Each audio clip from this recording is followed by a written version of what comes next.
Start off with this map that shows all the oil is near the Igbo land and the Niger Delta and the oil and gas and oil producing areas. If you look at the oil production and income per capita, that's the chart from 1960 to 2010. Now I'm gonna, this also shows you where some of the cities I was talking to you about. Up in the top right, you have Maiduguri. Below it, you have Yola. In the center top, Kano. Below it, Jos. Center top left, you have Gusau. Below that, to the bottom left, you have Lorin, and you have Lagos, and you have Wari, Port Harcourt. Okay, so we go on to the next chart. This chart shows you the different wealth distributions in the different states and districts. And here you have the city of Benin, up here you have Niger, Cameroon, etc. Here you have Oyo. It's one of the wealthy districts in the south by Yorubaland, right by the ports, very wealthy districts by the delta, basically by Igbo land and small tribal lands in the area. And I'll show you who's, it's by the Ibibos as well. I'll show you in a second how it breaks down. And we go here to the Yoruba, and then you have the Ijao with the Niger Delta tribes. They have most of the oil, but some of it's in Igbo land, some of it's in Ibibo land, like I was saying before. Then you have the Efek, and then you have the Ikoi. And then, so you have Edo, Igala, and you go up here, you have the Boko Baru, you have the Kamburi tribes, the Zulu, the Kaj, they have Brom, you have the Teruk, you have the Mumi, you have the Sumyev, you have the Jibu, Jukanoid, and there's many other tribal groups as well. These are just some of the major ethnic groups. And you have the House of Fulani, the two tribes that mix together, and they control, as you can see, they control most of the north. And we go on to the next chart. Well, I guess that about sums it up.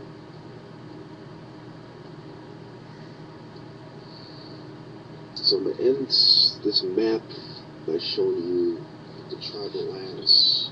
Okay, so obviously, when you have the map of Africa going left from Nigeria, we're talking about Benin, then Togo, then Ghana. Then we're drifting off into the area of the Ivory Coast, and Guinea, and Sierra Leone, and Senegal, and Mauritania, and then you have Morocco, of course, on the top, and then you have all those beautiful countries, Algeria, Tunisia, and all the stuff in North Africa. Anyway, so it's important to remember that this map is key to what's going on. I'm going to talk a little bit about what's been going on in the news, okay? I'm going to reference my notes for this one. I forced myself to remember all those countries in that order. There's a reason for that, and I'll get into that in another video. Anyway, January 20th, you had the Boko Haram attack in Kano that killed 143 people. You had the attack yesterday and earlier this morning that killed over 120 people. Okay, keep in mind that last year, on December 25th, you had the attack on the Catholic Church in Magdala, which killed 42 people. Some of this is also from the news. I think it was BBC. I'll put in my references anyway. In December 22nd, you had sect members that were fighting with the police in Damaturu. So then you go on, you had the Maiduguri bombings that left 4 dead and 100 people were killed. Between the bombings and the shooting attacks, where the sect members went through the building shooting people, and those bombs went off to kill 4 people. Anyway, just to clarify that. We go on to August 26th. This is going backwards. 2011, a sect member detonates explosives, and 25 people are killed and 100 wounded. June 16th, a carload of explosives detonates at the federal Capitol. Okay, we go on. April 9th, 2011, gunmen from the sect set fire to Maiduguri International Hotel and killed a politician. April 8th, bomb allegedly planted at the sect's explodes at an election office in Siluja in Niger State, killing 16 people. Gunmen with the sect shoot and kill the leading candidate for the Borno State in January 28th. December 31st, you have the military barracks attacks that killed 4 people and bomb exploded, and by the beer garden as well. And December 24th, you had a series of bombs, and in the city of Jos, they killed 80 people. September 7th, in 2010, you have the gunmen freeing 700 inmates. That's where some of the reinforcements came. In 2009, you had the 700 people that get killed when they riot in Maiduguri because they're pissed off. And the security crackdown hits as well. And in 2009, hundreds of people were killed when they stormed this police station in Maiduguri as well. And the leader, Muhammad Yusuf, was captured and killed. And in 2002, it was founded. So now you have the emir that I showed you before, and you have this guy who escaped from prison. And you have the emir of Abeja, him and his 2 sons were arrested, and you have the spiritual head of Boko Haram still wanted on the run. So there's a lot going on. It's important to note that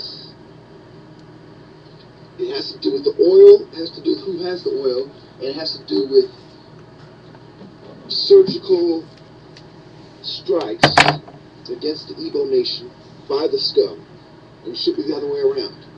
They're killing the politicians, they're going after the oil, they're taking over the military, they're doing this in a calculated fashion that is quite sickening. So, whether we're talking about Kabaru, this guy, Sokoto, the Sardinia of Sokoto. Remember, Sokoto is in the top left in House of Fulani land. Let me show you, see right here. This is where some of the violence has been going on here in Sokoto. And as well as in Jos, right here in the central region. Then in the Delta region, the Ijad tribe down here, some of the strife over the oil. I don't know if you can see that well on camera. Let me put this up and see where. Okay, you can see it. Okay, this is the Ija area.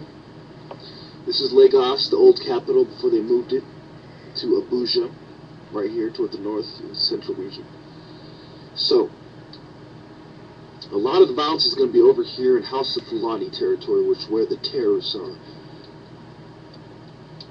And then you have this kind of central region, which is kind of split between Christians and Muslims that live together, and they have small communities that fight with each other. And then, of course, you have some attacks in Kaduna as well. And I'll end it right there. Thank you.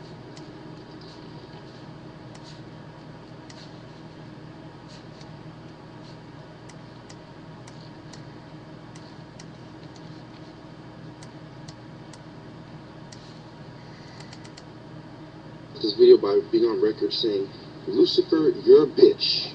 You're a pussy.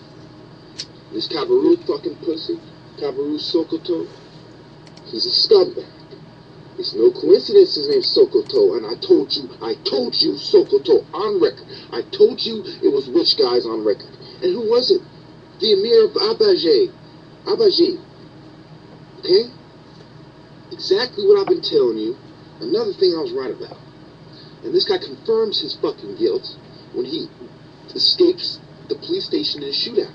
Now, in Kano, an hour ago it was in the news, one of the news that I go to, on the news sites, that Boko Haram strikes again. And according to the Red Cross, many people have been killed.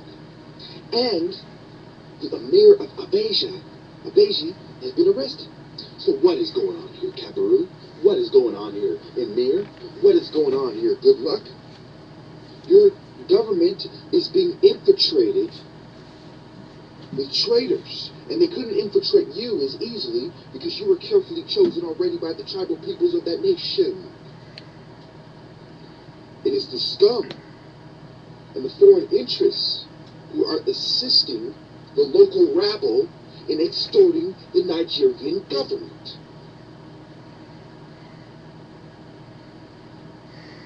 I suggest that a majority of Muslims who have any kind of suspicion on them at all be given administrative leave disarmed immediately through the security forces. The security forces should be made up of 80% Christians, at least. Make sure that the arms are in the hands of the Christians. So if the terrorists attempt to use their fellow Muslims to cause a civil war, they will lose immediately. I demand that all Muslim heads of the security forces step down. I demand that Muhammad step down. I demand that all Muslims who are in the army of Nigeria, in the security forces of Nigeria, in the local police forces, local police captains, all step down. The only way we're going to resolve this problem is if Muslims temporarily step down from military positions and police offices as well. Thank you.